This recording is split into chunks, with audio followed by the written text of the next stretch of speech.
मित्रांनो, ही गोष्ट त्या काळातील आहे जेव्हा मी 20 वर्षांचा होतो.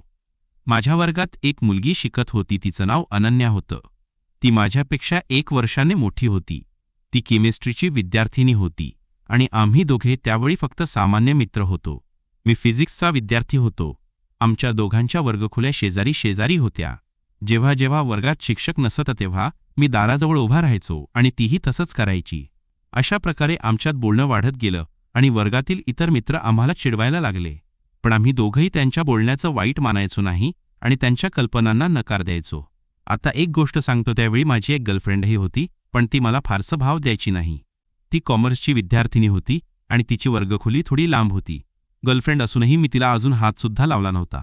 काही दिवसांनी शाळेच्या सहलीचं नियोजन झालं. या सहलीसाठी फक्त मोठ्या वर्गातील विद्यार्थ्यांना परवानगी होती, पण काही इतर विद्यार्थ्यांनीही जाण्याची विनंती केली. माझ्या वर्गातून 3-4 मुलं आणि केमिस्ट्रीमधून माझी मैत्रीण अनन्या यांनीही सहलीला जायचं ठरवलं. कॉमर्समधून माझी गर्लफ्रेंड पूजाही या सहलीला येणार होती. ज्या दिवशी आम्ही निघणार होतो त्या दिवशी मी पाहिलं की अनन्या खूपच सुंदर दिसत होती. तिला पाहून मी माझ्या गर्लफ्रेंड पूजाकडे बघितलंच नाही. मी त्यावेळी खूप साधा मुलगा होतो. आणखी एक गोष्ट सांगतो. केमिस्ट्रीमधून 2 जुळ्या मुली रितू आणि नीतू या सहलीला येणार होत्या. त्या दोघी मुलांमध्ये खूप लोकप्रिय होत्या. आम्ही सर्वजण बसने निघालो. शाळेच्या बसने आम्ही स्टेशनकडे गेलो आणि तिथून आमची ट्रेन संध्याकाळी 6:30 वाजता होती. आमचे शिक्षकही सोबत होते. ट्रेनमध्ये आमचं आरक्षण 2 डब्यांमध्ये होतं आणि त्या 2 डब्यांमध्ये 5 डब्यांचं अंतर होतं. मी पहिल्या डब्यात काही मुलांसोबत होतो, तर दुसऱ्या डब्यात शिक्षक मुली आणि काही मुलं होती. त्या जुळ्या मुली सुरुवातीला दुसऱ्या डब्यातच होत्या. ट्रेन काहीशी उशिरा सुटली. थोड्याच वेळात रात्री झाली आणि सगळे हळूहळू झोपायला लागले. मला काही कारणाने झोप येत नव्हती. रात्री 2 वाजता मी दुसऱ्या डब्याकडे निघालो. तिथे पोहोचल्यावर मी पाहिलं की त्या जुळ्या बहिणी एका अप्पर बर्थ आणि मिडल बर्थवर काही ज्युनियर मुलांसोबत ब्लँकेटमध्ये घुसल्या होत्या. मिडल बर्थवाला हलत होता. मला समजलं की ब्लँकेटच्या आडून काहीतरी गडबड चालली आहे. कदाचित सुंदर वेळेचा अनुभव चालला होता. हे पाहून माझी भावना दाटून आली. मी स्वतःला आवरू शकलो नाही आणि तडक बाथरूममध्ये गेलो. तिथे मी हाताने सुंदर अनुभव घ्यायला सुरुवात केली. काहीच मिनिटात मी शांत झालो. मग मी थकल्यासारखा झालो आणि माझ्या डब्यात परत निघालो. परत जाताना मला माझी गर्लफ्रेंड पूजा झोपलेली दिसली आणि तिच्यासोबत अनन्याही दिसली. तिला पाहून मी खुश होऊन माझ्या डब्यात गेलो आणि झोपायचा प्रयत्न करू लागलो. हातबल केल्यानंतर झोप तर मस्तच येते. रात्रीच्या सुंदर वेळेच्या गोष्टी आठवतात. पुन्हा माझी भावना दाटून येऊ लागली. मग मी फ्रेश व्हायला बाथरूममध्ये गेलो. फ्रेश होऊन परत मी त्या मुलींच्या डब्याकडे गेलो. तिथे मी एका मुलीच्या शेजारी बसलो. ट्रेन जोरात धावत असल्याने हलत होती आणि त्यामुळे माझा तिच्या व्यक्तिमत्वाला स्पर्श होत होता. मी फारसं लक्ष दिलं नाही आणि आम्ही थोडं थोडं बोलत वेळ काढत होतो. आमचं डेस्टिनेशनही आता जवळ आलं होतं. 1 तासाने आम्ही सगळे पोहोचलो. स्टेशनवरून आम्ही हॉटेलला गेलो. तिथे 2 मोठे हॉल होते. त्यात बरेच बेड लावले होते. एक हॉल मुलांसाठी आणि दुसरा मुलींसाठी होता. दोन्ही हॉल समोरासमोर होते. मी बाथरूममध्ये जाऊन आंघोळ करून बाहेर आलो. एका शिक्षकाने मला मुलींच्या खोलीत पाण्याच्या बाटल्या ठेवायला सांगितलं. मी 2 मोठ्या बाटल्या घेऊन मुलींच्या खोलीकडे निघालो. दार ठोठावताच दार थोडं उघडलं. मी पाहिलं की अनन्या आणि काही मुली उभ्या होत्या. कदाचित त्या आंघोळीची वाट पाहत होत्या. मी चोरट्या नजरेने त्यांच्याकडे पाहिलं आणि पाण्याच्या बाटल्या माझ्या गर्लफ्रेंड पूजाला दिल्या. तेवढ्या अनन्याची नजर माझ्यावर पडली आणि तिने माझ्या गर्लफ्रेंडला दार बंद करायला सांगितलं. मी तिथून निघालो, पण त्यांना पाहून मला परत बाथरूममध्ये जायची वेळ आली. बाथरूममध्ये जाऊन मी पुन्हा हाताने सुंदर अनुभव घेतला आणि माझ्या बेडवर येऊन लेटलो. काही वेळाने हॉटेलमध्ये नाश्ता झाला आणि मग आम्ही सगळे फिरायला निघालो. आम्ही प्रथम हरिहर डोंगराकडे गेलो. माझी गर्लफ्रेंड पूजा माझ्यापासून थोडी लांबच राहायची, पण अनन्या माझ्याजवळ राहायला लागली. त्यामुळे मला माझ्या गर्लफ्रेंडचं लांब असणं वाईट वाटलं नाही. आम्ही दोघं हातात हात घालून फिरायला लागलो. मला तिचा सहवास खूप आवडायला लागला. मग एकदा एका ओढ्याला पार करताना मी तिला उचललं आणि मला खूप छान वाटलं. मी तिला म्हणालो, तुझं वजन जास्त आहे. ती म्हणाली, उचलून बघ ना. मी म्हणालो, आत्ताच तर उचललं. ती हसत म्हणाली, परत उचल. मी तिला परत उचललं. याआधी मी कधीच मुलीला उचललं नव्हतं. तिला उचलताना माझा एक हात तिच्या अस्तित्वावर गेला. तिच्या तोंडून हलकीशी सिसकारी निघाली, पण तिला हे आवडले होते. मी एक क्षण थांबलो, कारण मी याआधी कधीच असं व्यक्तिमत्वाला स्पर्श केला नव्हता. अनन्या अजूनही माझ्या मिठीत होती. मी तिच्या डोळ्यात पाहत होतो आणि तीही माझ्याकडे पाहत होती. तेवढ्यात तिच्या मैत्रिणीने मला हाक मारली, खाली उतरवणार नाही का? मी तिला तडक खाली उतरवलं आणि तिच्यासोबत फिरायला लागलो. आम्ही एकमेकांच्या डोळ्यात पाहून हसत होतो. आम्ही चौघेजण एकत्र फिरत होतो, मी आणि अनन्या आणि दुसरी जोडी तन्वी आणि विक्रम. आम्ही झाडी मागे गेलो. तिथून सरोवराचा अप्रतिम नजारा दिसत होता. आम्ही फोटो काढले. थोड्या वेळाने आम्ही तिथून निघणार होतो, तेवढ्यात एका शिक्षकाने आम्हाला पाहिलं आणि आम्हाला चुकीचं समजलं. त्यांनी सगळ्या मुलांना मुलींपासून लांब राहायला सांगितलं. त्यावेळी मला अनन्यापासून लांब जायला अजिबात आवडलं नाही. हॉटेलला परतताना मुलं आणि मुली वेगवेगळ्या स्कॉर्पिओत गेलो. तिथे जेवण करून आम्ही आपापल्या बेडवर झोपायला गेलो. मी बेडवर पडताच मला झोप लागली. दुसऱ्या दिवशी सकाळी सरोवरात आंघोळीचा प्लॅन होता. नाश्ता करून सगळे तयार झाले आणि आम्ही सिल्वर किनारी बीचवर गेलो. आजही आम्ही एकत्र नव्हतो, कारण आज ऑटोत जायचं होतं. तिथे पोहोचल्यावर सगळे खूप खुश झाले. सगळे लवकरात लवकर पाण्यात उतरायला उत्सुक होते. मीही माझे बूट काढले आणि सरोवराकडे धावलो. बाकीचेही लवकर आले आणि आम्ही सगळे आंघोळ करायला लागलो. आंघोळ करताना सगळे मुलं मुली एकत्र आले. मी 2-3 मुलांसोबत पुढे गेलो होतो, पण माझं नशीब एका मोठ्या लाटेने मला परत मुलींच्या मागे फेकलं. त्या मुली फोटो काढत पाण्यात उभ्या होत्या. मी सावरायच्या दुसऱ्या लाटेने मला अनन्याच्या मागे फेकलं. अनन्या पडली होती. मी तिला उचलायला गेलो आणि परत एक लाट आली. त्या लाटेने अनन्या माझ्यावर पडली. तिने माझ्याकडे वेगळ्या भावनेने पाहिलं आणि मीही तिच्याकडे पाहिलं. मग मी तिला सोडलं. मी पाण्याबाहेर निघायला लागलो. तेव्हा मी मागे वळून पाहिलं, तेव्हा तिचे व्यक्तिमत्व स्पष्ट दिसत होते. तिचे व्यक्तिमत्व पाहून माझी भावना दाटून आली. मी तडक पाण्यात बसलो आणि त्याला सावरायला लागलो. तेवढ्यात मी दुसरीकडे पाहिलं तर सगळ्या मुलींचे व्यक्तिमत्व पाण्यामुळे स्पष्ट दिसत होते. मग मी पाण्यातच बसून हातांनी सुंदर वेळेचा अनुभव घेऊ लागलो. पण गर्दीत कोणी पाहिलं तर म्हणून मी थांबलो. तेवढ्यात माझा मित्र अर्जुन माझ्याजवळ आला आणि मी त्याच्याशी बोलायला लागलो. माझी दाटून आलेली भावना कोणी पाहू नये म्हणून मी पाण्यातच बसलो. थोड्या वेळाने भावना शांत झाली आणि मी आंघोळ करायला लागलो.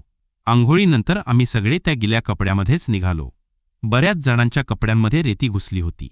आम्ही सगळे खूप थकलो होतो आणि पायी चालताना तर आणखीच थकवा जाणवत होता.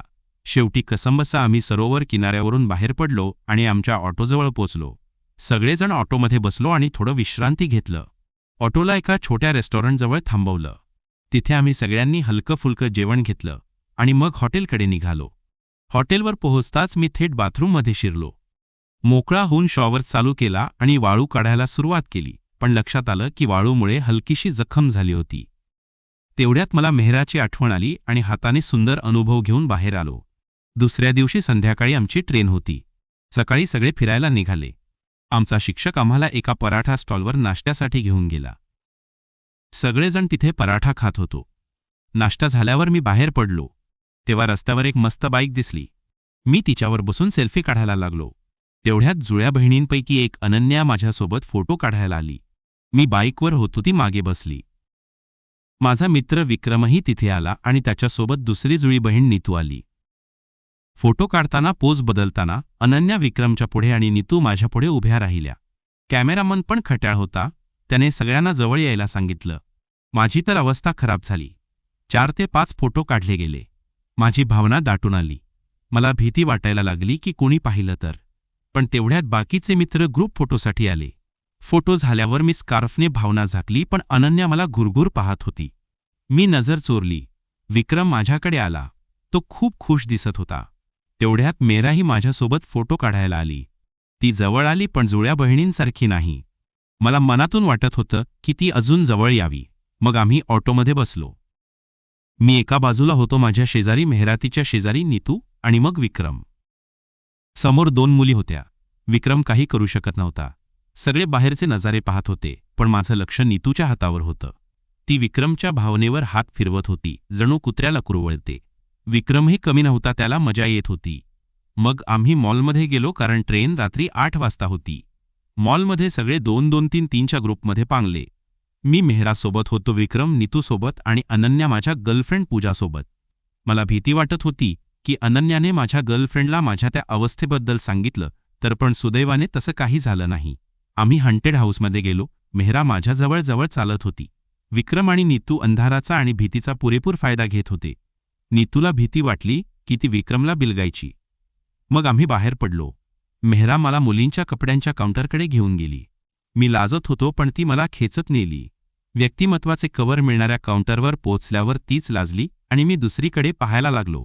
विक्रम बदलायच्या खोली बाहेर उभा होता. त्याने मला स्टेशनवर सांगितलं की नीतू त्याला व्यक्तिमत्व दाखवत होती आणि तो तिला पाहण्याच्या बहाण्याने तिच्या व्यक्तिमत्वाचा अनुभव घेत होता. माझी भावना दाटून आली. मी मेहरासोबत शर्ट पाहायला गेलो. तिने मला काही शर्ट सुचवल्या. मी एक काळी शर्ट पसंत केली. ट्रायल रूममधून बाहेर आल्यावर मेहरा दिसली नाही. मी तिला शोधलं तर ती व्यक्तिमत्वाच्या कव्हरच्या काउंटरवर होती, रंगाचं काहीतरी पाहत होती. ती परत आली तेव्हा मी हसत तिला विचारलं, कुठे गेली होतीस? ती म्हणाली, कपडे पाहत होते. मी फक्त हसलो. बिलिंग करताना मेहराने मला तिची बॅग पकडायला दिली. मी माझी शर्ट त्या बॅगामध्ये ठेवायला चैन उघडली. तेव्हा आत गुलाबी रंगाची व्यक्तिमत्वाची कव्हर दिसली. मी पाहतच होतो तेव्हा विक्रमने हाक मारली. मी घाईघाईत बॅग बंद केली. मग आम्ही सगळे रेस्टॉरंटमध्ये जेवलो आणि ऑटोने स्टेशनला निघालो. स्टेशनवर पोहोचलो आणि ट्रेनची वाट पाहू लागलो. ट्रेन आली आणि सगळे चढायला लागलो. मी मेहरा आणि इतर मुलींसोबत फिमेल टीचरच्या बर्थजवळ होतो. मिडल बर्थवर झोपलो आणि सगळे थकल्याने झोपी गेले. रात्री मला सुसू लागली. मी बाथरूमकडे गेलो पण एक बाथरूम बंद होतं. दुसऱ्या बाथरूममध्ये सुसू केली. बाहेर आल्यावर समोरच्या बाथरूममधून काही आवाज आले. मी कान लावून ऐकलं तर आत 2 जण होते. एक मुलगी म्हणत होती, इथे नाही, इथे नाही. पण थोड्या वेळात आवाज येऊ लागले. माझं डोकं संतापलं. कोण आहे आत? माझी भावना दाटून आली. तेवढ्यात मागून आवाज आला, तू इथे काय करतोयस? मी घाबरलो. मागे वळून पाहिलं तर मेहरा होती. मी गडबडलो आणि म्हणालो, काही नाही. ती म्हणाली, काय घाणेरडा मुलगा आहेस तू. आत नीतू आहे आणि तू तिला पाहायचा प्रयत्न करतोयस. मी पटकन म्हणालो, अरे ती एकटी नाहीये. तेव्हा आतून आवाज येऊ लागले. मेहरालाही कळलं की यात कोणीतरी आहे. आम्ही दोघेही लाजत लाजत ते आवाज ऐकत होतो. तेवढ्यात टीटी येताना दिसला. मी घाईघाईत मेहराला बाथरूममध्ये घुसवलं आणि मीही आत शिरलो.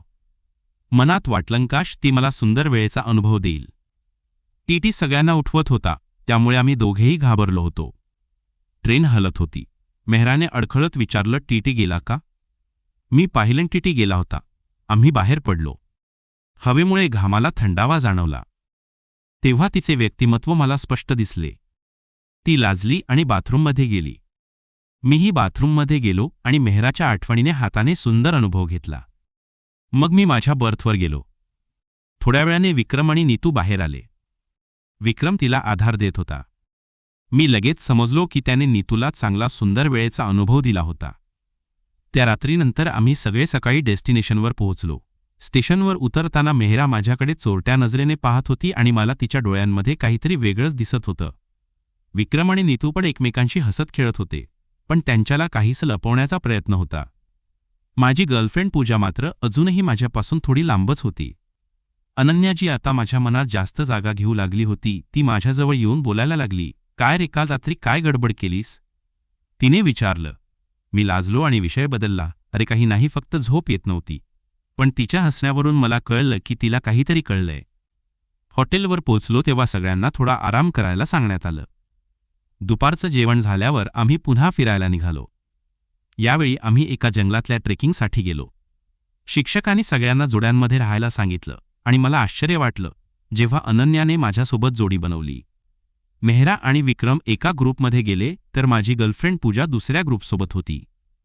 जंगलात चालताना अनन्या माझ्याशी खूप मोकळेपणाने बोलत होती. ती मला तिच्या केमिस्ट्रीच्या प्रोजेक्टबद्दल, तिच्या स्वप्नांबद्दल सांगत होती. तिच्या बोलण्यात एक वेगळीच ऊर्जा होती आणि मी तिच्याकडे प्रभावित होत होतो. ट्रेकिंग करताना एका ठिकाणी आम्हाला एक छोटासा धबधबा दिसला. सगळेजण तिथे थांबले. काही मुलं पाण्यात उतरली तर काही फोटो काढायला लागले. अनन्या आणि मी धबधब्याच्या जवळच्या एका खड्ड्यापाशी बसलो. तिथे शांतता होती, फक्त पाण्याचा खळखळ आवाज येत होता. तिने अचानक माझ्याकडे पाहिलं आणि म्हणाली, तू खूप साधा आहेस ना, पण तुझ्या डोळ्यात काहीतरी वेगळं आहे. मी गोंधळलो आणि हसत म्हणालो, काय आत्ता तू माझ्या डोळ्यांचा अभ्यास करतेस का? ती हसली आणि तिचा हात माझ्या हातावर ठेवला.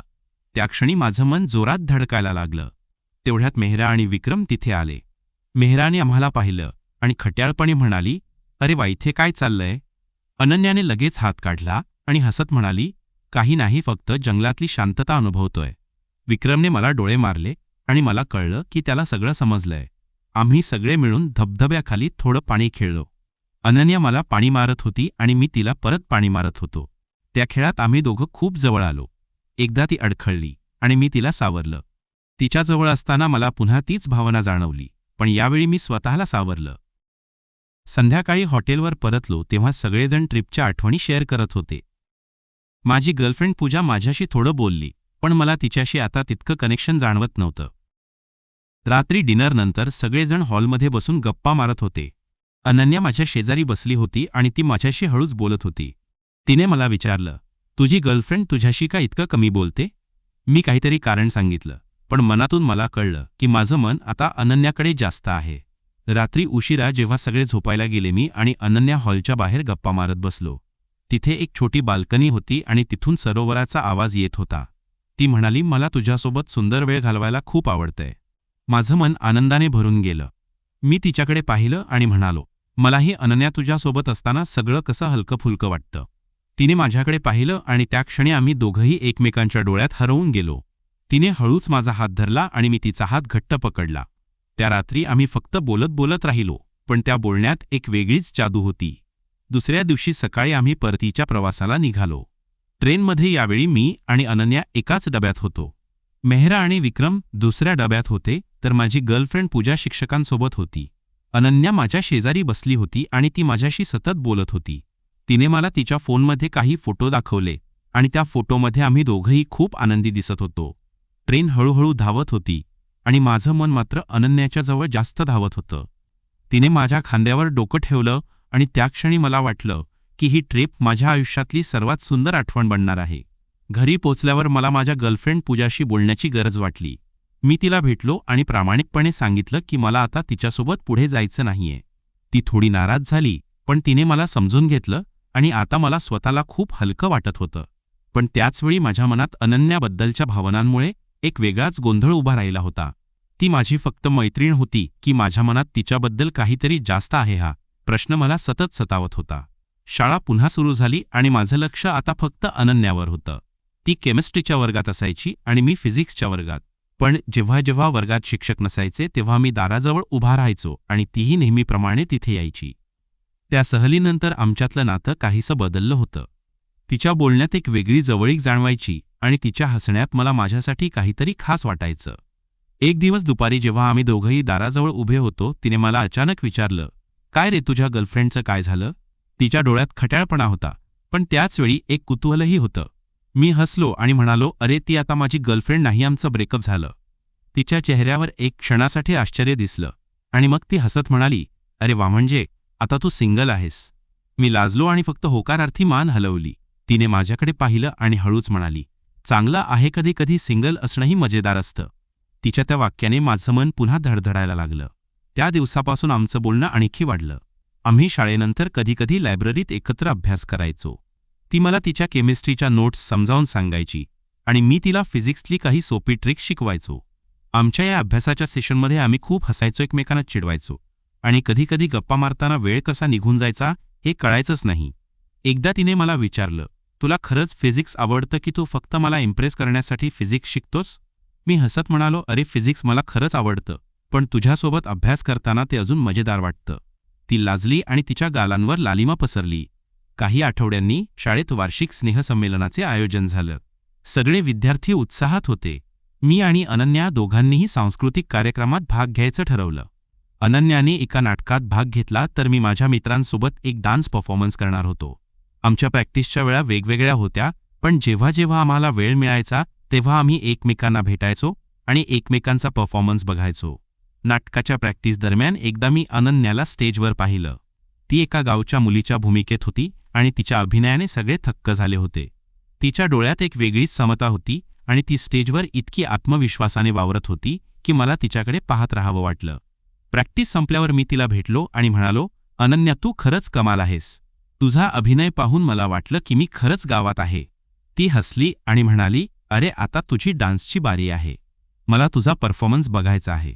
जर तू चुकलास तर मी तुला चिडवणार. मी हसत म्हणालो, चॅलेंज स्वीकारलं. स्नेहसंमेलनाच्या दिवशी शाळा सजली होती. रंगीबेरंगी फुगे, लाइटिंग आणि सगळीकडे उत्साहाचं वातावरण होतं.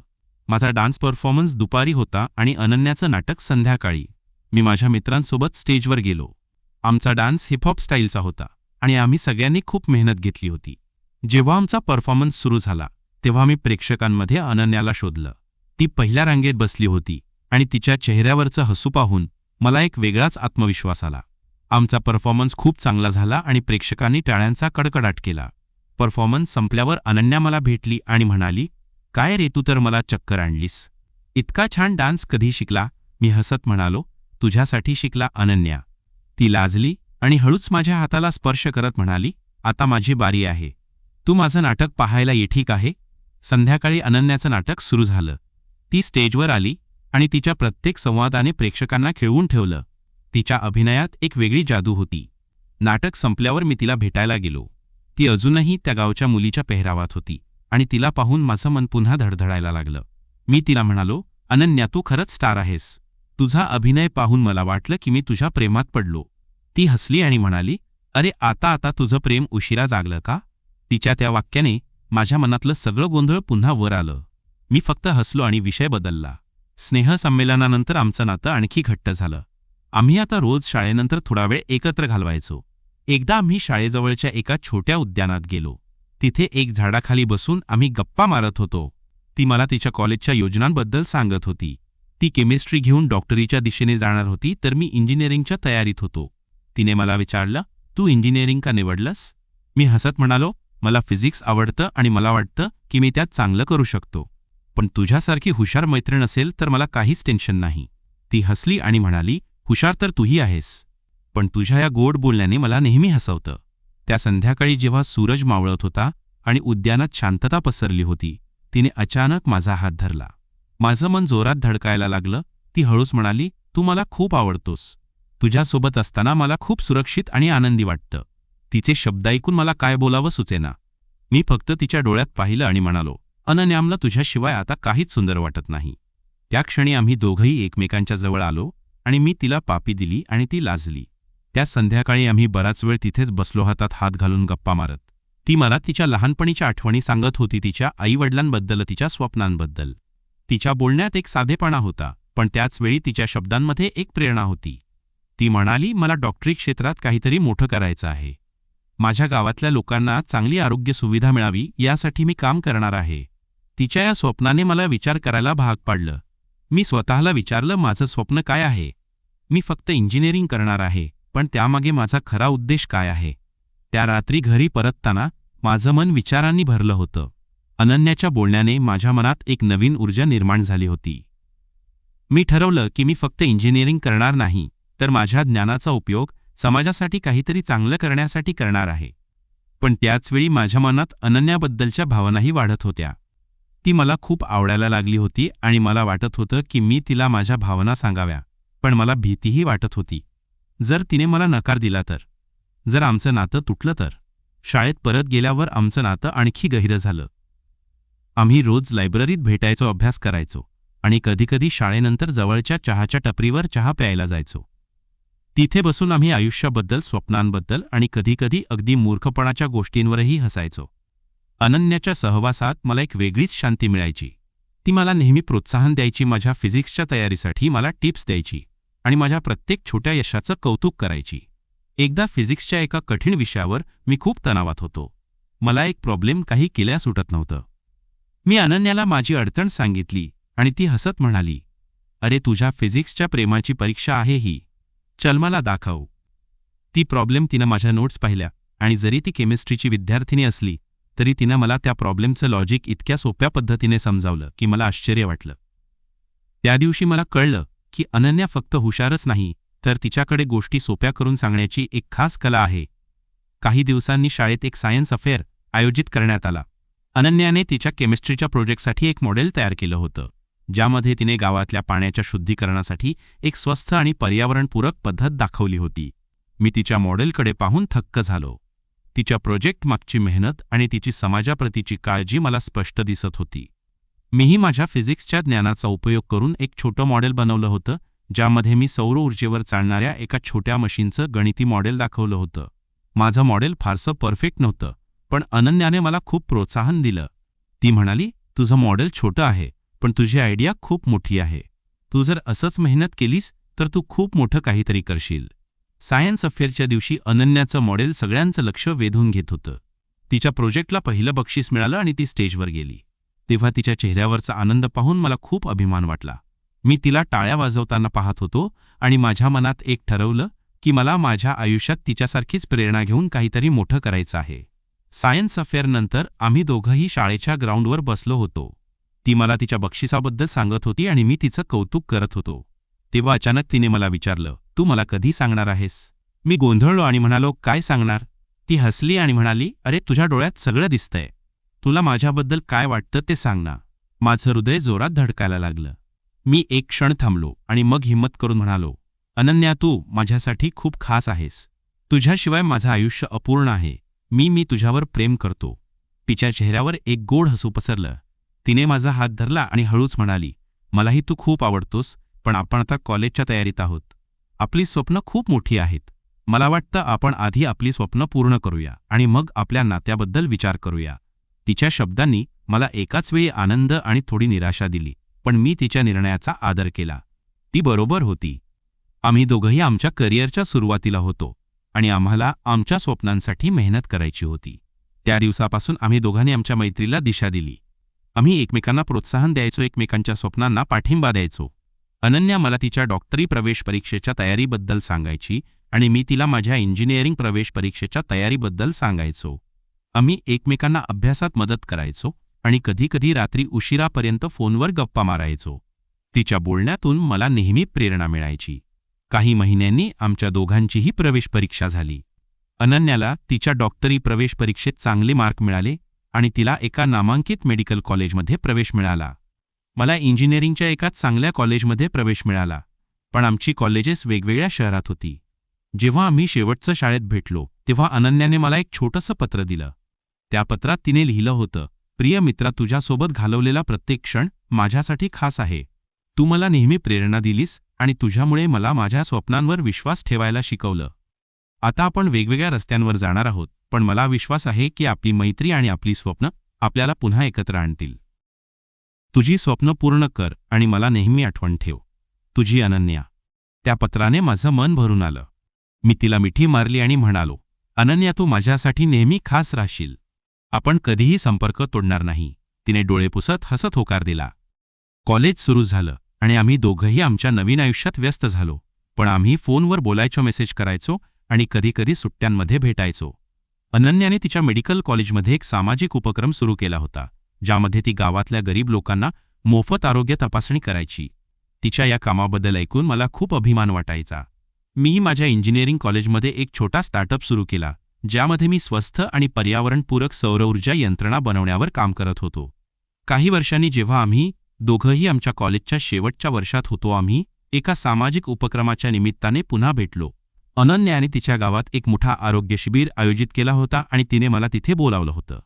मी माझ्या सौर ऊर्जेच्या यंत्रणेचे एक मॉडेल घेऊन तिथे गेलो.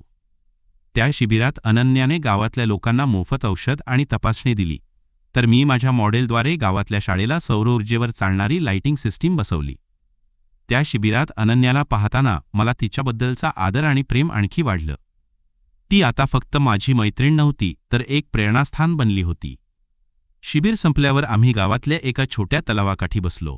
तिथे त्या शांत वातावरणात मी तिला म्हणालो, अनन्या, तू माझ्यासाठी नेहमीच एक स्वप्न होतीस, पण आज तुझं हे काम पाहून मला वाटतं की आपण एकत्र काहीतरी मोठं करू शकतो. ती हसली आणि म्हणाली, मलाही तसंच वाटतं. आपण दोघांनी आपल्या स्वप्नांसाठी लढतोय, पण जर आपण एकत्र आलो तर आपण खूप मोठा बदल घडवू शकतो. त्या क्षणी आम्ही दोघांनी एक ठरवलं. आम्ही एकत्र एक सामाजिक उपक्रम सुरू करणार होतो, ज्यामध्ये आम्ही गावातल्या लोकांना आरोग्य आणि शिक्षणाच्या सुविधा देणार होतो. अनन्याने तिच्या मेडिकल ज्ञानाचा उपयोग करून आरोग्य शिबिर आयोजित केली, तर मी माझ्या इंजिनिअरिंग कौशल्याचा उपयोग करून गावात स्वस्थ आणि पर्यावरणपूरक तंत्रज्ञान पोहोचवण्याचं काम केलं. काही वर्षांनी आमचा उपक्रम देशभरात प्रसिद्ध झाला. आम्ही अनेक गावांमध्ये आरोग्य आणि शिक्षणाच्या सुविधा पोहोचवल्या. अनन्याने तिच्या मेडिकल प्रॅक्टिसद्वारे हजारो लोकांचे जीव वाचवले, तर माझ्या सौर ऊर्जा यंत्रणांनी गावातल्या शाळांना आणि घरांना प्रकाश दिला. आम्ही दोघांनी मिळून एक सामाजिक बदल घडवला आणि त्यातून आमचं नातंही आणखी मजबूत झालं. एक दिवस जेव्हा आम्ही एका गावात शिबिर आयोजित केलं होतं, तेव्हा अनन्याने मला एका झाडाखाली बोलावलं. ती म्हणाली, आठवतंय त्या उद्यानात आपण काय बोललो होतो? मी हसत म्हणालो, हो, कसं विसरणार? त्या दिवशी माझं आयुष्य बदललं. ती हसली आणि म्हणाली, आता वेळ आली आहे. आपण आपल्या स्वप्नांसोबत आपलं नातंही पुढे नेऊया. तिने माझा हात धरला आणि मी तिला मिठी मारली. आज आम्ही दोघंही एकमेकांचे आयुष्यभराचे साथीदार आहोत. आमचा सामाजिक उपक्रम अजूनही चालू आहे आणि आम्ही दररोज नवीन स्वप्न पाहतो, नवीन उद्दिष्ट ठरवतो. अनन्याच्या प्रेमाने आणि प्रेरणेने मला माझ्या आयुष्याचा खरा अर्थ सापडला आणि त्या शाळेच्या सहलीपासून सुरू झालेला हा प्रवास आज इथपर्यंत बदलला आहे. तर मित्रांनो, तुम्हाला हा भाग कसा वाटला ते नक्की कमेंटमध्ये लिहा. तुमच्या प्रतिक्रिया आमच्यासाठी खूप महत्त्वाच्या आहेत. आणि हो, जर तुम्हाला पुढचा भाग पाहायचा असेल तर भाग 2 हवा अशी कमेंट नक्की करा. लवकरच भेटूया एका नव्या आणि रोमांचक व्हिडिओमध्ये. तोपर्यंत धन्यवाद.